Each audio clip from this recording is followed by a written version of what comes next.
building yenye inaendelea isikue. Ijoro were mondo otikod lony manyasani bedo kod yaro ohandgi johala mane twak eromo mar johala matindo e boma ma Mombasa wero ni nok mar omenda mag bugo ohala kod nok mar tiegruok mowinjore pod thiro chenro mag ohala.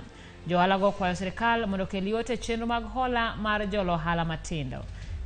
Bende gijiwo tiegruok ma kinde ka kinde mar medo lony ne johala kaluwore kod lokruoge ma medore e chiro.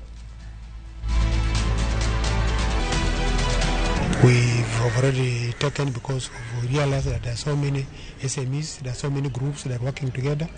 We have been able to engage them, to exchange contacts, so that in case of any problem in how to acquire business, they are able to call us. If you look at the data that we have so far, and that's drawn from different reports, we can see that actually the SMEs and the startups are really championing the backbone of the economy through these diverse sectors such as agriculture, biosciences, manufacturing, blue economy, the circular economy, and many other sectors. What are we actually leaving behind? We have noticed that there are many gaps and challenges that these startups and SMEs are facing. So really to become a good and strong ecosystem where different actors are talking to each other, they are collaborating with each other, they are networking and creating value-based opportunities for all the startups that we are all trying to scale. We understand as ASEC that it's only through entrepreneurship that we can tackle the problem of youth unemployment. You know the